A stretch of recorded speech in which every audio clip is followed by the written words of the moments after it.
Anson Dorrance is the women's soccer coach at the University of North Carolina. He has one of the most successful coaching records in the history of athletics. The 2023 season marks Dorrance's 47th year as a head coach at UNC, including 45 seasons as a women's head coach, the only head coach in the program's history. He is a 1974 Carolina graduate. He's won a combined 1,093 games at his alma mater while coaching the men and women. And in 2012, Dorrance led Carolina to its 20th NCAA championship, making him the first coach in NCAA history to win 20 NCAA championships in a single sport. So what an amazing resume. Anson, thank you so much for joining us, of course, and Matt Doherty with me today as well. And welcome to our leadership series. Well, I appreciate that. Well, I'm enjoying this because I'm so old. I actually watched Matt as a player. You don't. You look young. So. No. Matt was excellent. And so, this is bringing back great memories of all of us that don't just graduate with a degree from the University of North Carolina. We all consider ourselves, of course, basketball experts. So I really appreciate this opportunity. Well, I'm from Indiana, so I get it. Then there you go. Absolutely. Yeah. And by the way, rest in peace, Bobby Knight. Rest in peace, Walter Davis, a great Hoosier with Bobby Knight. And then obviously Walter Davis, a great basketball player at the University of North Carolina. Just tragic that he died so young. Coach Dorrance, as you talk about that, you had a unique position. You coached men and women at the start of your career. And I remember preseason conditioning. We'd be on Fetzer Field running the track, and we were supposed to go around, but we had to run 2:20, so that's a half lap, sprints. And we got to the point where we were so exhausted that we started walking through your men's practice. And I think it was Tony Johnson was one of your star players. And you all were just gracious to let these non-track athletes use your field, your track. And so, yes, there's been a connection with you since, for me, 1980. And it's so good to reconnect. Thank you for being on the show. Well, Matt, I got to share this. So obviously we would never have any issue with that. You guys were UNC athletic royalty. So we thought it was like being blessed by the King of England when you guys were walking across the field. So that was never an issue for us. But I got to share this story with you. Whenever I'm connected in any capacity with Roy Williams, he reminds me that he was so poverty-stricken when he arrived at UNC. He was on work study. What was his work study job? It was to shag balls for me and my team during games on Fetzer Field. So Roy takes us all the way back to he was out there. A ball would go out of bounds during a game, and you would see Roy scamper over there and grab the ball and bring it back to us and throw it to us so we could throw it into the field again. So trust me, our connections with basketball are all up and down. And yeah, you guys were royalty. I love my connection with you, but also with Roy. So rest assured, I'm certainly looking forward to this conversation. It sounds like a fundraising opportunity to reenact that. Let Roy shag balls for you program again at, $1,000 a ball or something like that. I think we got something working there. Yeah. Matt, I'm with you. I'm absolutely with you. So, Coach, 47 years of excellence. What continues to drive you? Well, honestly, when I'm, speaking publicly with our alumni, the joke I use is Schadenfreude drives me. Schaden is the German word for damage. Freude is the German word for joy. And Schadenfreude is the incredible excitement I feel after I've defeated the enemy again. Obviously, I'm universally hated. And so I want to continue to torture everyone until I die on the sideline of a Duke victory over at Duke. So for me, I just enjoy torturing everyone to death. And so for me, that's what gets me up in the morning. We are vilified by all of our opponents. And so I want to make sure I continue to torture them until the day I die. How has the kids changed over that time? Well, they've changed remarkably. In fact, what's really cool about working at a great university is we have professors across campus that lecture us regularly. And what I've enjoyed recently is Bubba Cunningham, our AD, will bring in the eminent local sociologist, the sociologist emeritus, to tell us, who we're recruiting and who we're coaching. And my favorite one was in 2012. And I will never forget his first two PowerPoint slides. The first one I'll never forget because the date on that slide was 1969. That was my high school graduation year. So here we are. It's my high school graduation year. And of course, I remember those years fondly. This kid's coming home from school with all F's in his report card, and the parents are screaming at the kid.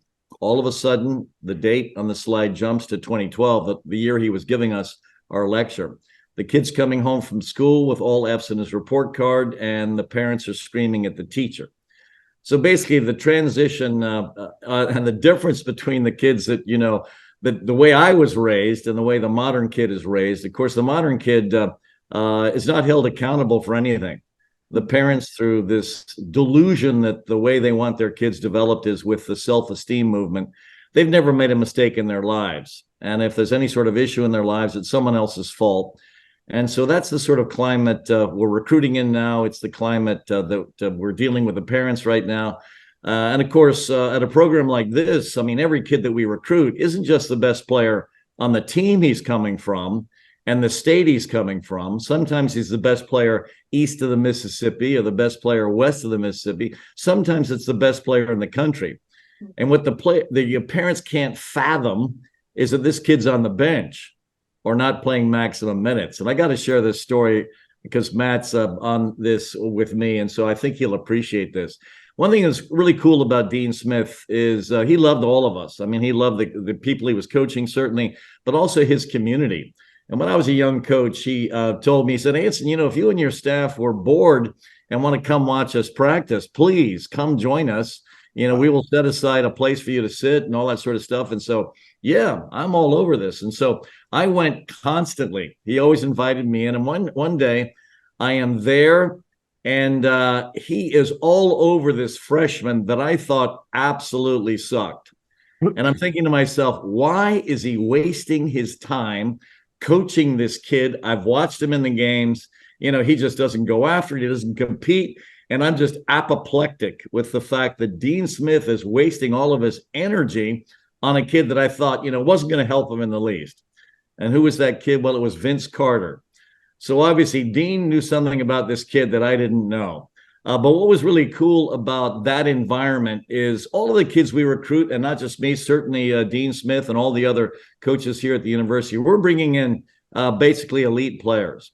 But the transition now is becoming more and more difficult because they're entitled. They don't work hard. In basketball, maybe they don't defend. I know in soccer, they don't defend or head. I mean, there are all these different issues that a superstar that scores goal after goal after goal at a high school level thinks that he can continue to do that here without defending, without heading, without doing any of the scut work. And so that's the collision we have right now. The kids are different. So, but yet you've endured. Okay, you've adapted. Now, the listening audience is a lot of corporate CEOs, entrepreneurs. They're dealing with the same generational issues. How do they recruit, retain, discipline, train this generation? What advice can you give them? Well, the most important thing I've discovered is, I guess, the third platform that I consider critical for continued success, certainly in my profession. And that's getting everyone's personal narrative to the truth. And I'm going to steal a Nick Saban quote that I think will help us go in the direction of this conversation. He says, average players want to be left alone. Good players want to be coached. Great players want the truth. And the hardest thing to do is to take a kid that has basically delusions of grandeur and reconstruct them, because all of us know, because they've been brought up in a climate where their parents are protecting them from pain and accountability, they've never made a mistake. Just like the two PowerPoint slides of the parents are attacking the teacher when their kid fails, and of course it's the kid's fault.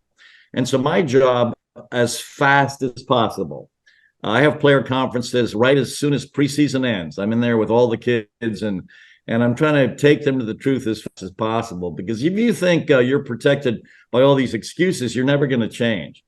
And so my job is to let them know right out of the gate that this isn't good enough, that isn't good enough. And as soon as they embrace the fact that this is who they are, then they're in a position to change. So this is what's absolutely critical. And I think this analogy works in the business world because this is something we certainly do. My review with them, my player conference, is all done with objective data. It's not my opinion. This is data. And so every review I have is data driven. Now, obviously, I want an allyship with this player. So it's me and the kid against the data. So the data is telling him he absolutely sucks. My job is to put my arm around the kid's shoulder and say, you know what? I think you're better than this. And here are the pieces I think you're missing. You didn't come in fit, or you didn't come, and blah, blah, blah, blah. You can review all the different elements that can change it. And here's what's fascinating. We have 12 different categories that we review a kid with as soon as possible. And almost every one of them are data driven. So years ago, we stole this from a guy that was hired to basically let the NFL coaches, NHL, NBA coaches know whether or not to draft this certain kid. So let's assume you're the Dallas Cowboys and you've got 10 guys you're looking at in the draft. Well, this guy goes into the homes of these 10 that they're considering, and they fill out a psychological profile. He's trying to determine where this athlete's self-discipline, competitive fire, and self-belief is. And this guy has an 85% hit rate. So 85% of the time, he's absolutely spot on. Well, we've got 12 of these things, and the first 3 are those that we stole from him. And in my first meeting with a freshman, we bring them in and we ask them, right out of the gate, well, let's start to sort out what you think you are. So where do you think your self-discipline is? And here's the way the kid evaluates herself. 5 is an Olympic caliber athlete in terms of discipline. 4.5 is pro level. 4 is UNC starter level. 3.5 is a kid that plays in every half. 3 is a kid that basically travels. So now I'm sitting with them, and we have a standard for fitness here called the beep test. Basically, you got to hit 40 on the beep. That's our standard. So I'll ask the kid, well, where's your self-discipline? And they're thinking to themselves, oh my gosh, well, what should I say? And of course, they all want to start. Every freshman says 4. Why? They're here in a full scholarship. They think they should start. They all say 4. And I say, well, where is your beep score? And he'll say, or she'll say 28. And I say, I'll give you a discipline score of 2.8. So basically, they don't even make the travel roster. And now they're a little bit nervous because now they have this fear of the other 11 things that'll demonstrate that they absolutely suck. And sometimes it does demonstrate that. So my job now is to reconstruct them. So it's data-driven, and for me, it's critical, and it makes all the difference in the world. As soon as a kid embraces where they are, they're in a position to embrace change. The risk now, right, with the transfer portal, you could have that conversation and that kid could walk out the door that afternoon to another school. In corporate America, they can walk out the door and go across the street for as much, if not more money. How do you manage the risk of losing someone, a talented player? Good riddance. We're going to find another one. There you we go. Could care less. We could absolutely care less. If they don't have the aggression to demonstrate that they should play in this environment, then please find another school. We have no issue with that. Now, a lot of these kids we end up, basically really, really liking. So there are some kids that we advise them to go into the transfer portal because we can sense after 2 seasons they are never going to get on the field for us. And then we do recommend they go. I mean, these are kids we really, really like. And so we want them to find a place where they can step in and play. And actually, we looked at our transfer portal recently, and we had 6 kids that were out there that had left us. Every one of the kids was starting in the program they were in. A lot of them that were attacking players were the leading scorers on the team. Some of them were captains. And so we really felt like this was a really good move for them. We have no issue with that. We also tell them they're going to be Tar Heels forever. We keep them on our e-blast that we send out every week during the season, every 2 weeks in the off season. And so we certainly embrace them. But to play here, there's a standard that's incredibly high, and the demands are incredibly aggressive. And if they jump into the portal because they don't want to meet these standards, or they collide with players with similar ambitions but more talent. We want them to find a place where they're going to play. We embrace that. And by the way, we don't hunt the portal. We believe in player development. We believe in bringing in an elite player and graduating them to win gold medals in the Olympics and world championships. And we have produced more gold medalists and world champions than any even professional team in the world. So we're very, very confident in our environment. It's not an easy environment, but we are absolutely convinced that if a kid comes here and they work hard, they're going to achieve their dreams. Yeah, very interesting. What about men versus women? Do you have any difference in how you manage the genders? Absolutely. And I have to share this with you because, boy, did I make mistakes when I was young. First of all, I wasn't hired to coach both. I was hired to coach men. And Matt will appreciate this. The guy I played for was retiring. He goes in and speaks to Mr. Bill Kobe, the athletic director, and basically tells Mr. Kobe to hire me to replace him. I'm 23 years old. I was hired to coach guys I'd played with. It was insane. So anyway, I go into Mr. Kobe's office. I knew what was going on. I knew that they were, looking for Marvin Allen's replacement. I had a list of elite coaches in America to hire, and I go in and Bill Kobe offers me the job. My jaw hit the floor. I couldn't believe it. So anyway, I have no interest in coaching, but I'm about to go to law school. What the heck? My wife was supporting me fully, and I wanted to make sure I was contributing to the family income.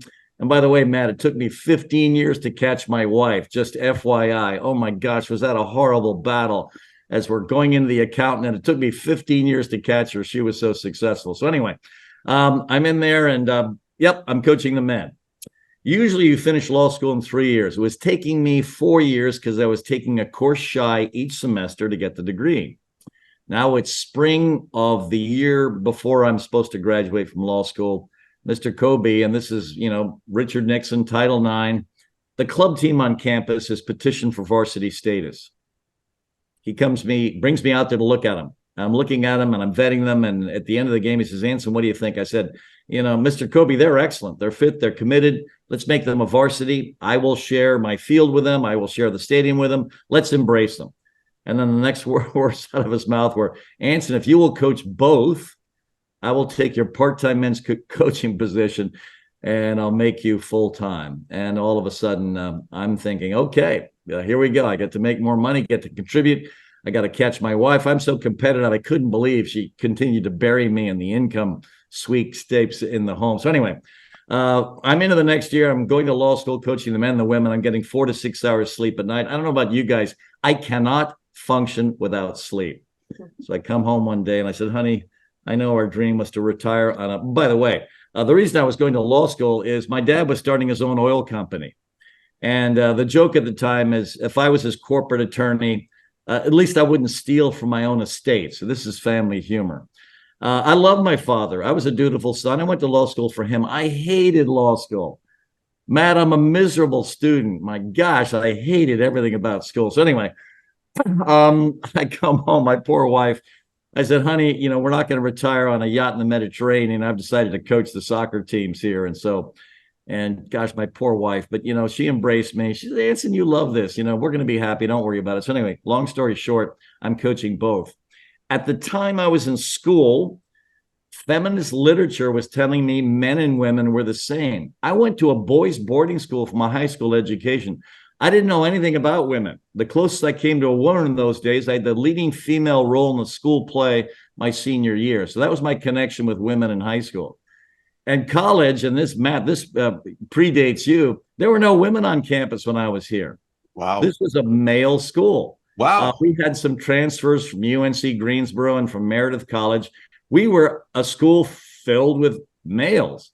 I asked one woman out on a date, and she had the pick of the litter on campus, and so she refused, and that was it for me in dating. I mean, so, I didn't know anything about women. Now I have a women's team. Are you kidding me? Thank God the feminists were telling us we were exactly the same. I was going to coach my two teams the same. So I would design one practice, men from 2 to 4, women 4 to 6, and thank God we were the same. Well, guess what? We're not the same. It was one disaster after another. And it was just horrific for me as I'm trying to figure this thing out.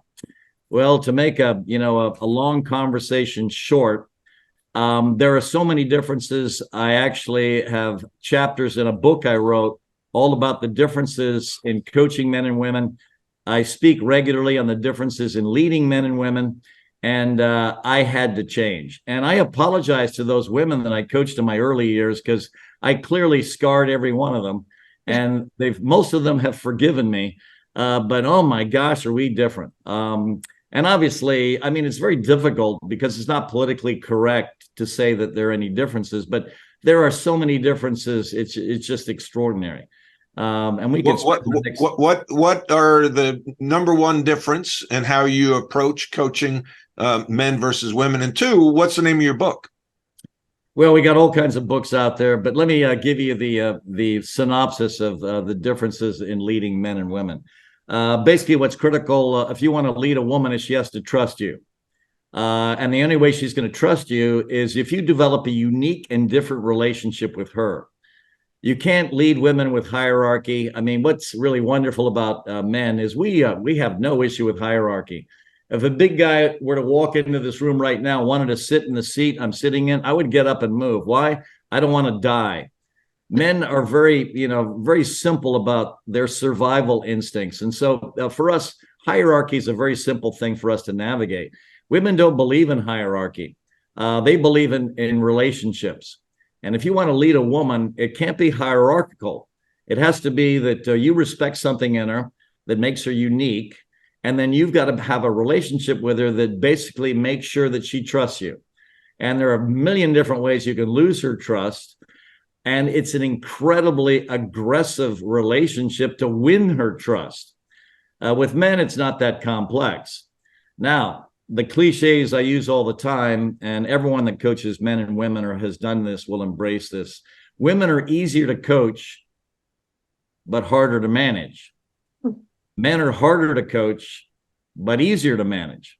Because the biggest issues on women's teams is chemistry. And the biggest issue you have to fight is witch hunting. Some queen bee doesn't like, the conduct of this certain woman, and all of a sudden there's a witch hunt against her that has to do with all kinds of things. Jealousy is usually one of the primary ones. And men embrace the great ones. And in the context of a women's team, they sometimes attack the great ones. So coaching women is a joy. They will believe anything you extend them, and they will try to perform the recommendation you've made from a coaching perspective. But the chemistry issue, the connection issue with the team is the big challenge. The men, they fight you every step of the way in coaching. Because I'm watching, Dean Smith all over Vince Carter, and Vince Carter's not listening to him. Are you kidding me? Well, this is classical male. He's probably thinking, that didn't make me an All-American in high school. I'm not doing it. You mean I have to play defense? No freaking way I've ever had to play defense. And so basically the men fight you every step of the way. The women will cooperate immediately. But then the challenge is the chemistry of the team itself. And this is just one of 60,000 different differences. So please don't think that we can summarize it with this one, soundbite. Right. You coached arguably the best women's soccer player of all time in Mia Hamm. How did you coach? What made her special? And how did you coach someone so great? Well, first of all, everyone's different. And the first thing we all have to appreciate right out of the gate is that when you're leading anyone, there's no formula for it. There's no algorithm. And a lot of it, honestly, Matt, is hit or miss. Basically, Mia was this incredible talent. But inside the middle of her was a kind of insecurity that I had to protect. And so I didn't want to coach her directly because I didn't want her to think that there were pieces missing in her game. So I coached her indirectly, which meant we would run these sessions that were designed for her, and I would never address her face to face. Because what I wanted to make sure happened with her is we didn't kill the quality that made her absolutely unbelievable. And here was the quality. When she got the ball, she wanted to go through everyone and put it in the back of the net. And the upperclassmen, when Mia was a freshman, would be coming into my office saying, She has this no angle position. I am completely unmarked inside 12, and she's shooting from no angle. What is going on? Why do you reprimand us and you don't reprimand her? And I kept telling the upperclassmen, we have a genius here. She's absolutely brilliant. I'm not going to crush the quality that makes her special. The quality that makes her special is she thinks she can beat anyone and she can score every time she gets the ball. I'm not going to kill that in her. Eventually, she's going to figure it out. And her evolution was phenomenal. So her, by the way, even as a freshman, she was scoring 20 goals and 12 assists, and that's incredible. As a sophomore, same sort of thing. And then all of a sudden, in her junior year, the thing happened. She figured everything out. And she goes from like 20 goals and like 12 assists to 32 goals and 35 assists. Wow. That is absolutely unheard of. But what's absolutely critical, and this gets back to what I was saying earlier, you don't crush the quality that makes the great ones great. You protect them. Well, in the women's, we just addressed this thing about the culture. A lot of the upperclassmen were jealous of the fact that, I let her do anything she wanted because I thought I had a genius on my hands and I was not going to crush the quality that made her exceptionally special. And I was going to protect her from the chaos of the universe. I recognized who she was and I was going to protect her from everyone. So that's what we have to do. And so that's what made her special. Well, Coach, I love this stuff. We could go on and on and on and on. We're pairing you, by the way, with Chancellor Guskowitz on the show, and so we're getting ready to interview him. So we're going to have to wrap this up. Jane, I'll let you put the bow on the gift. Okay, well, thank you so much, Anson, for your thoughts. Great advice, and I still think you're going to get that yacht in the Mediterranean. I wouldn't give up on that. So, thank you so much for joining us. Jane, I had a good time with both of you. Matt, it's such a pleasure to see you again, my friend. Thank you so much. Thank you. Go Heels. Go Heels.